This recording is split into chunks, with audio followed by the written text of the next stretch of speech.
Hey, how's it going, guys? I'm Ryuz and welcome back to another deck showcase video. It is truly has been a while since the last one. Almost 6 months, I think. I was busy with work and my laptop died on me. That's why I haven't done any videos lately, but we are returning with a bang. So let's get into it, shall we? This time I shall introduce you to my brand spanking new build of Puppeteer. What's that? There's better Shikigami to play other than her? That is nonsense.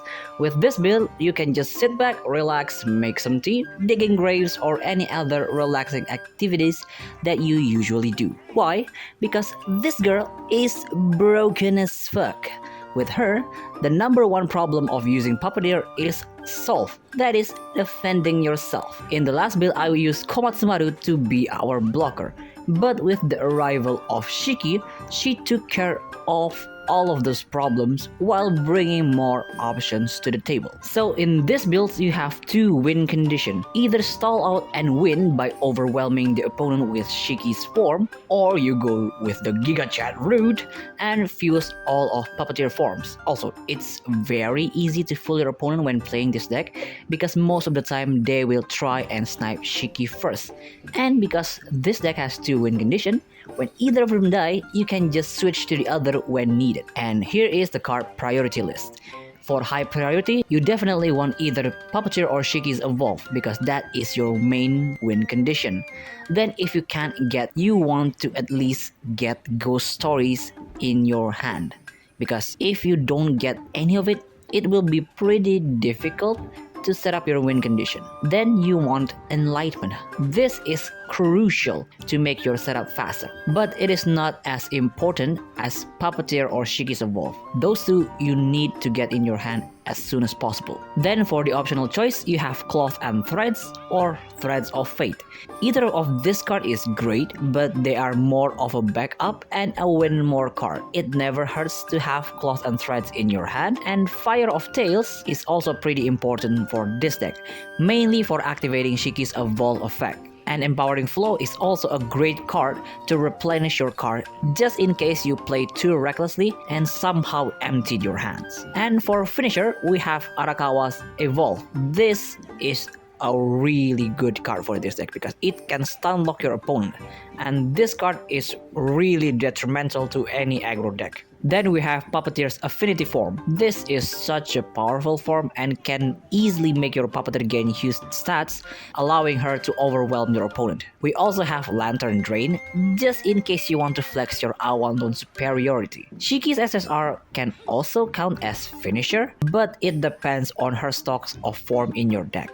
Sometimes, well, most of the time, you forgot how many forms she has left in your deck, and when you activate this card, you only trigger 2 forms. So be very careful when you want to use this as your finisher. And that's about it for the deck rundown. There are a few things that I want you to pay extra attention when using this deck. The first one is never play Puppeteer form unless you can fuse it, because if they snipe her before you can fuse it, you cannot recover it with Claws and Threads. Sure, you can gamble with the Evolve effect, but don't. And if somehow the Puppeteer fusion plan failed, you can just use her to beat the enemy because she will have quite the high stats.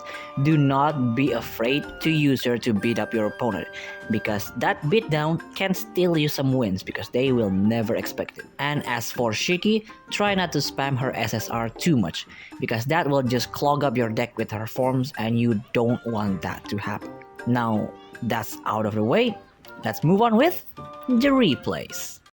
Our first battle will be up against a Luminary player that is using a very similar deck to ours. The only difference is that they are focusing more on the stall and snipe aspect because they are bringing Uminocho. We get the first turn. Normally you want to use Shiki right away, but because we have Enlightenment in our hand, we want to prepare for that first. Our Enlightenment setup is pretty much finished. On their turn, they will just remove our snowman with Arakawa and pass. At the start of our turn, they almost killed our Awandon with their Shiki. Well, since we just drew another one of Puppeteer's forms, we might as well use it to get rid of their Arakawa. And after that, we hit them for 5 damage. It's completely fine if they kill her now, because we already got cloth and threads ready in our hand. On their turn, they will put Genie of Wave on Uminocho and decided to take out our Shiki. And that will be their biggest mistake, because our main goal for now is using Awandon.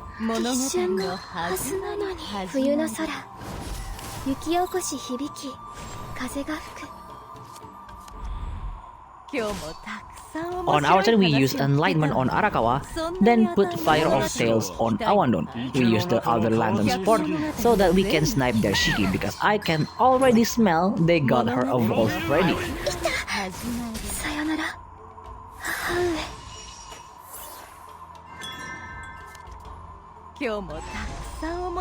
On their turn, they once again made another mistake by trying to take out our Puppeteer. We still have another Enlightenment in our hand.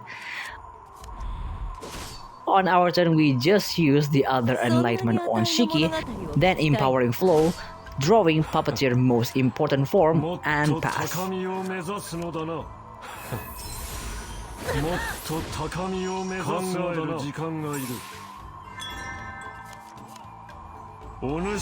On their turn, they will put Arakawa's SSR, then one Lantern Sport that will trigger the skill, and they made another big mistake. They finally snipe Awandon instead of Arakawa. Buddy, brother, Arakawa is ready to draw next turn and they won't snipe him. Wow. On our turn, we drew Conformance. That is perfect. So we will evolve Shiki first,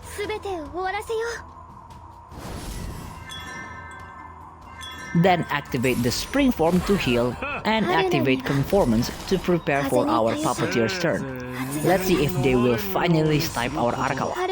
At the start of their turn, they will draw using Arakawa, while our Shiki will fire off a 3 damage projectile to their face.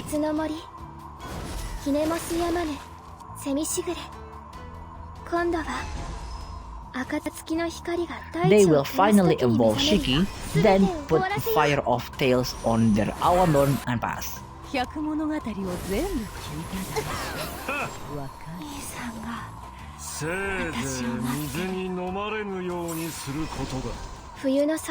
the start of our turn, their Shiki will put on the snow form, getting a blocker on the field. But it's fine for us, because this turn we will fuse 4 of Puppeteer's form. First the Affinity form, then we get back what we lost using cloth and threads, fuse it, that will remove the snowman, and finally the protection to get the barrier. And with that, we'll launch a 15 damage straight to their face. Well, if they cannot OTK us in the next turn, they got no chance of surviving. And I think they realize they cannot win, so they will do a bunch of random stuff before finally giving us a clown emoji and surrenders.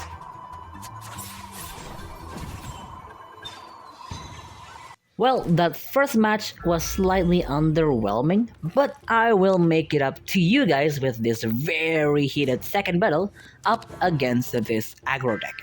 I don't know what their whole game plan is, but I do know they can hit pretty damn hard. As I mentioned in the card priority list, you either want Shiki's Evolve or Puppeteer Evolve in your starting hand. And if you can't get either one, the next best thing is to get Ghost Stories to help you dig through your deck. The opponent will just try and build up their Ibaraki hands at the start, so we can pretty much ignore them until they reach level 2, because their damage will stay pretty constant and they don't really deal huge damage early on.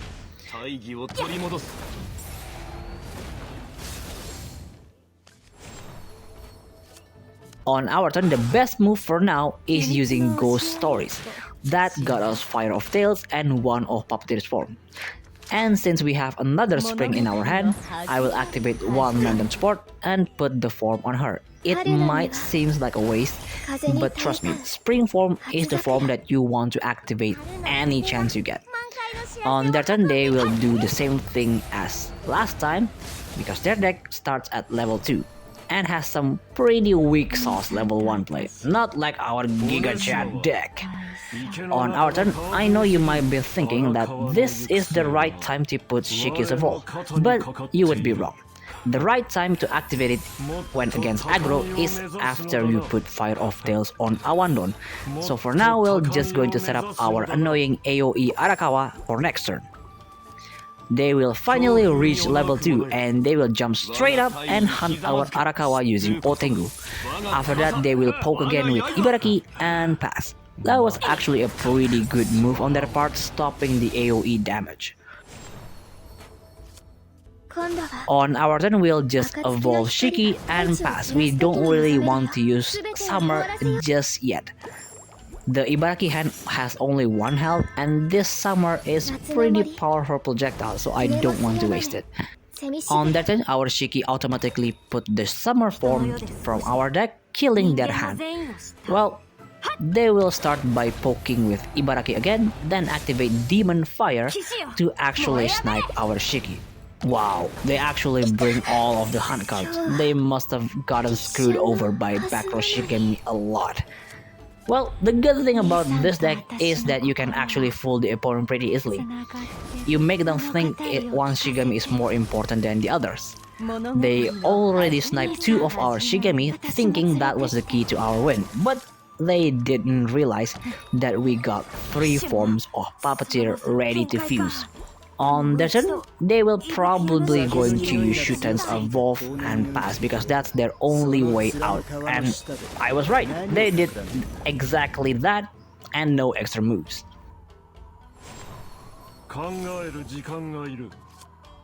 On our turn, we will finally put Fire of Tails to get a steady source of Lantern support. And we will fuse the 4th form of Puppeteer.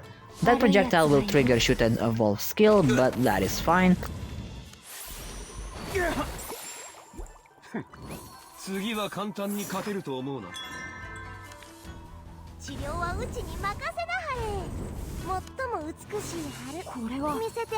On their turn, they will revive Ibaraki, then actually evolve him. Wow, I never actually see someone bring that card, and it actually dealt 10 damage. That is pretty damn scary.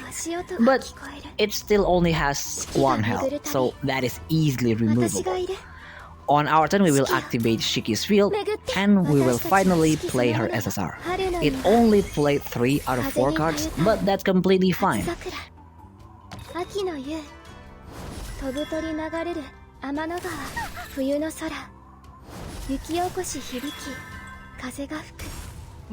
After that, we will activate Lantern support just to not clog up our hand, and we finally drop our Summer form, clearing the way. And because we saw their Otengu close to his countdown, we sniped them and punched them for 10 damage.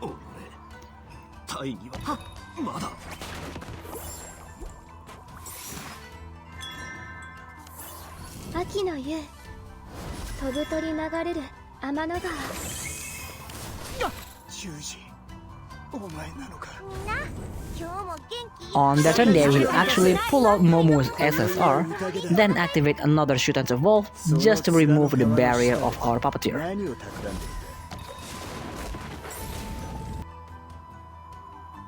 Then they will snipe our Shiki again with Otengu, and because all of their Shiki has haste, they will sacrifice their Ibaraki to kill our Puppeteer and pass. That was a really well planned turn. I appreciate it. I commend you for it. On our turn, we'll evolve Awandon, then activate Lantern support to trigger our Arakawa skill, removing the hand. I will have to snipe their Shuten because he looks mad suspicious, and I will have to make some gamble by making Awandon attack and pass.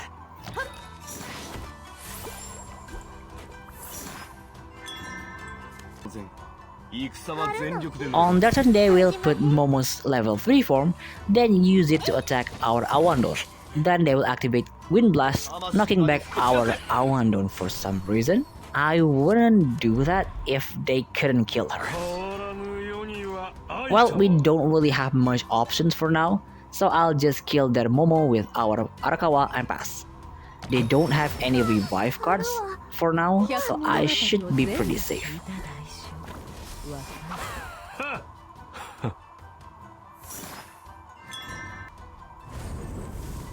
On their turn, they actually drew Coming Storm that will deal a total of 10 damage, and they will assault one more time, almost killing us and leaving us with only 2 health left. And that will be their biggest mistake. This will be their last turn, because all that setup I told you guys to do before will pay off in this single turn. First we heal with Spring, then activate Snow twice. That first Snow effect will be more than enough to kill them.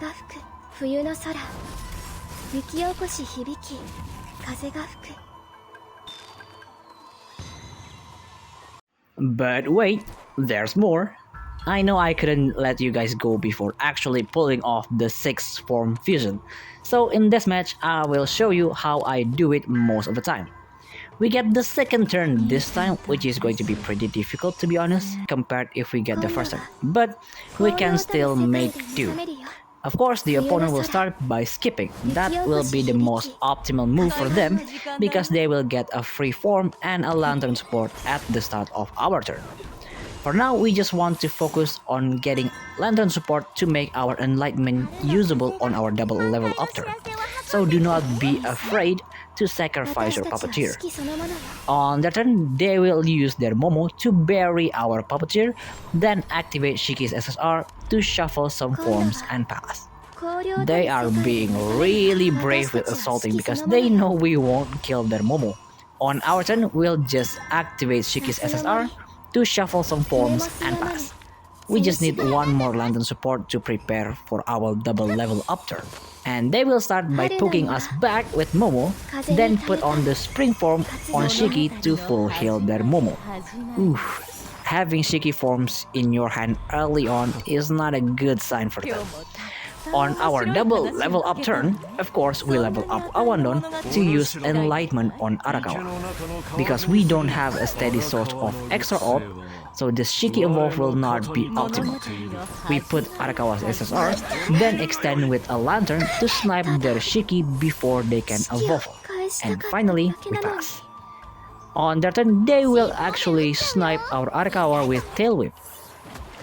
They will shelter Koi's evolve that will gain fast. That evolve will buff Awandon's card, and after that they will just put out Koi's field to shelter another one of her cards and pass. I got a bad feeling about the 2 buffs for Koi, but we'll try to set up as much as we can for now. We evolve Shiki, then because her forms get fast, we activate the winter form to get a blocker out and pass, leaving one orb to trigger her skill later. At the start of their turn, she will change into the spring form, which is my favorite form, and their Shiki will revive. And as we predicted, they will evolve her and they will just pass. Of course, at the start of our turn, their Shiki will put on the autumn form, almost killing our Puppeteer. We need to take out that field, so we'll fuse Mechanism and Assault, then we activate Lantern Sport to put Fire of Tails on Awandon. This way we can trigger Shiki's form every turn, and because our Puppeteer now has haste, we can take out their field. They will most likely kill her, but all we need to do is dig for cloth and threads. They will also put Fire of Tails on their Awandon, then put another one of Koi's field buffing Momo. After that, they will activate Lantern Sport and they will use Koi to take out our Puppeteer because they are afraid of her. And I forgot to mention this, but do not level up Shiki to level 3 until she is the last one, because it will allow you to keep using her SSR without triggering the actual effect. We got a pretty decent draw, but it's not ideal. For now, we need a blocker, so I just put on Shiki's snow form and pass.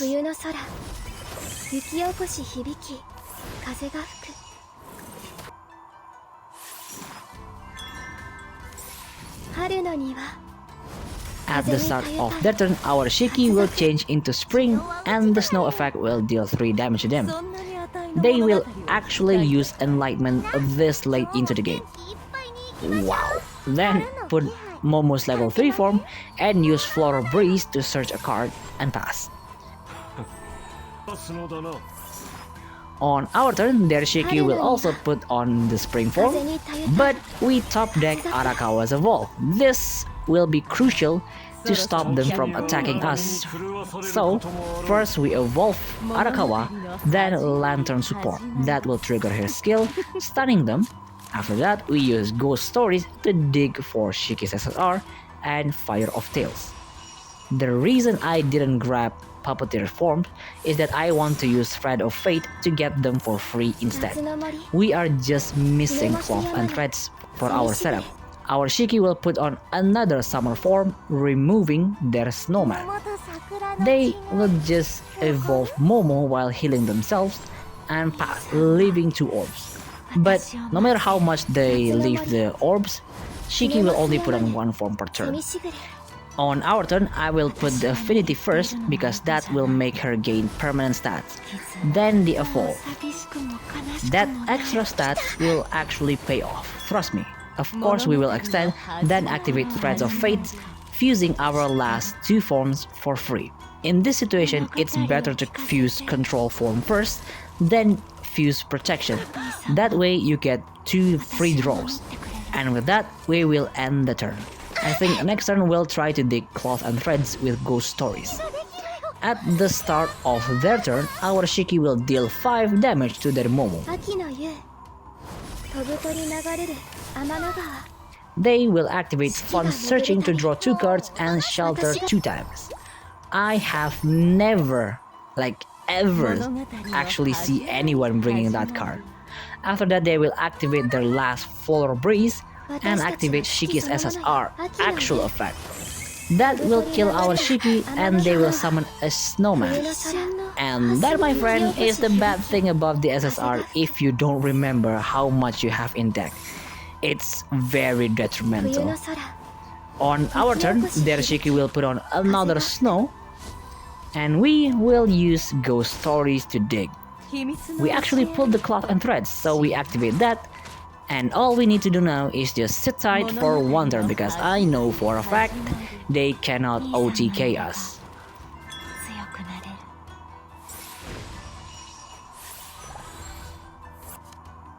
On their turn, they finally top deck Koi's SSR.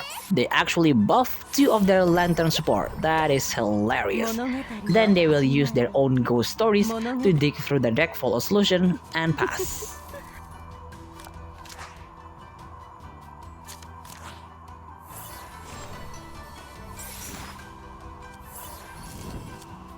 And with that, we can close this match with a bang.